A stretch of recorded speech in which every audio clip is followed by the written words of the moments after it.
हाँ तो बच्चों, ये हमारा 10th क्लास का नेक्स्ट वीडियो है। आशा करता हूँ कि आपने इससे पहले वाले सारे वीडियो देख लिए होंगे और आपको कोई प्रॉब्लम आई होगी तो आपने मेरे साथ शेयर भी की होगी, और अगर आपने प्रॉब्लम बताई है तो मैंने उसको सॉर्ट आउट करने की हेल्प भी की होगी। तो जो बच्चे मेहनत कर रहे हैं, कम से कम इतना ज़रूर करें बच्चों कि आप अपने काम की फ़ोटो सेंड ज़रूर करें, मेरे पास भेजें, ताकि सारे ग्रुपों में भेजी जा सके आपने इतना अच्छा काम किया है, आप इतना अच्छा काम कर रहे हो, ताकि टीचर्स को पता चले भी हाँ भी आप बहुत अच्छा काम कर रहे हो, आप बहुत अच्छे बच्चे हो। तो अब हम अपना आगे काम करते हैं।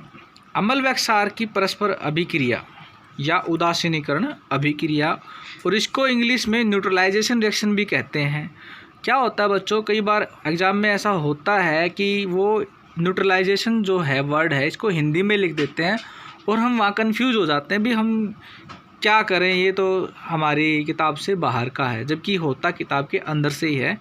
तो ये थोड़ा सा ध्यान देने वाली बात है कि अम्ल और क्षार की परस्पर अभिक्रिया, ये बात मैं पहले ही बता चुका हूँ आपको, आपके 8th क्लास में भी ये बात आ चुकी है भी। जब अम्ल और क्षार आपस में अभिक्रिया करते हैं तो क्या होता है, अम्ल और क्षार जब आपस में अभिक्रिया करते हैं तो लवण और जल का निर्माण होता है। आपको बस इसी बात पे ध्यान रखना है भी अम्ल और क्षार जब आपस में अभिक्रिया करेंगे तो लवण बनेगा और जल बनेगा। और आपने ये जो एग्जाम्पल है आप पहले भी कर चुके हो, द्विविस्थापन अभिक्रिया, डबल डिस्प्लेसमेंट रिएक्शन है, उसके अंदर भी यही बातें थी। यहाँ भी आयनों का आदान प्रदान हो रहा है, तो आप एक कंसेप्ट को दूसरी कंसेप्ट से ज़रूर जोड़ें, उसी को हम अंडरस्टैंडिंग कहते हैं। अगर आपको अंडरस्टैंडिंग है तो आपको कोई प्रॉब्लम नहीं होगी। तो यहाँ भी देख लिए, सल्फ्यूरिक अम्ल है, उसकी सोडियम हाइड्रोक्साइड के साथ जब अभिक्रिया होती है तो सोडियम सल्फेट और जल का निर्माण होता है। इसी तरह हाइड्रोक्लोरिक अम्ल की पोटेशियम हाइड्रोक्साइड के साथ जब रिएक्शन होती है तो पोटेशियम क्लोराइड और जल का निर्माण होता है। ये दोनों जो रिएक्शंस हैं, इसके अलावा आपकी बुक में भी अगर कोई रिएक्शन दे रखी है तो आप उसको एक बार ज़रूर स्टडी करें, और मैंने आपको इसकी PDF फाइल भेजी हुई है, आप उसमें भी देखें इसको।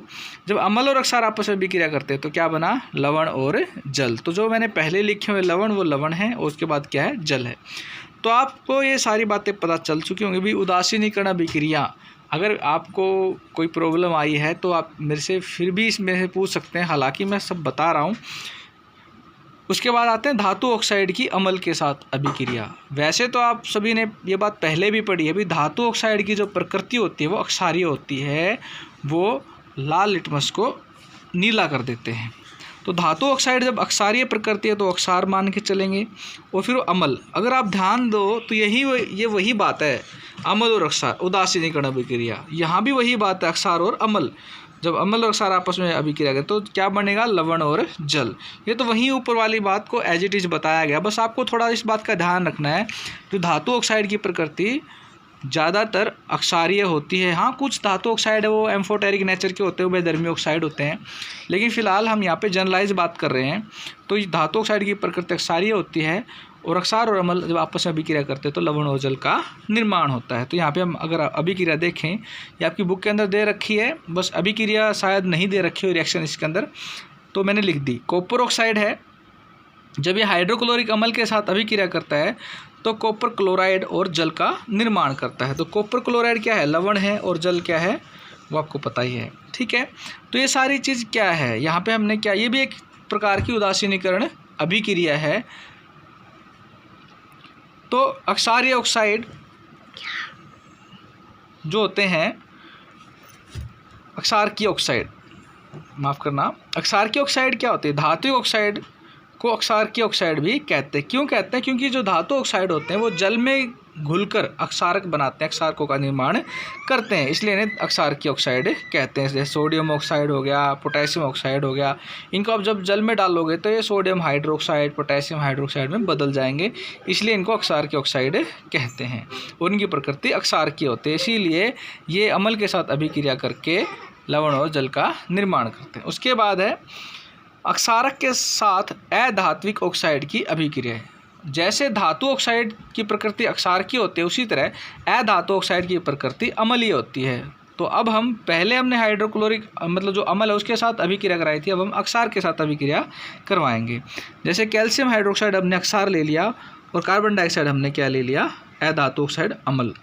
जब अक्सार और अम्ल आपस में विक्रिया करते हैं वही बात फिर होगी, लवण और जल का निर्माण होता है। तो कैल्शियम हाइड्रोक्साइड को जब कार्बन डाइऑक्साइड उसके अंदर से पास कीजिए तो कैल्शियम कार्बोनेट लवण बन गया और जल का निर्माण हो गया। तो बच्चों इन जितनी भी रिएक्शन मैंने आपको बताई है सारी एक दूसरे से जुड़ी हुई हैं उदासीनीकरण अभिक्रिया से। सभी ये जितनी भी रिएक्शन है सारी एक प्रकार की ही रिएक्शन है। तो आशा करता हूँ आप सबको समझ में आ गई होगी। अगर फिर भी समझ में नहीं आई तो आप मुझसे कांटेक्ट करें, मैं आपको दोबारा समझाने की कोशिश करूँगा। और ये वीडियो आप बार बार देखें तो शायद वो आपको क्लियर भी हो जाए।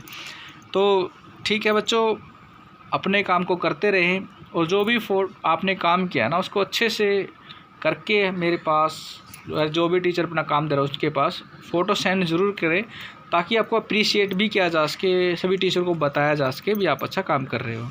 तो ठीक है बच्चों, टेक केयर, धन्यवाद।